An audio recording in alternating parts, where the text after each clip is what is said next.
আলু বেচা যাবে না, তাহলে হলে আমরা কমে বেচবো। না আমরা যদি কিনি 55 টাকা 52 টাকা ধরে, তাহলে আমরা বেচবো কত?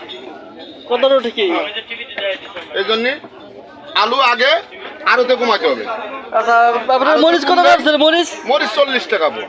40 টাকা মালের দাম কম আছে। বেগুন 40 টাকা কেজি, ফুলকপি 60 টাকা কেজি, ওই কচু কাঠি 60 টাকা কেজি, উস্তে 60 টাকা, পেঁপে 40 টাকা। এই যে আমাদের লোকালটি বাজারের সর্বোচ্চ ভালো বড় দোকান। দেখে জানো না?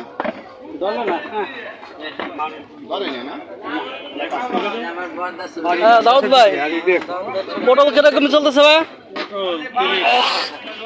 30 টাকা কেজি।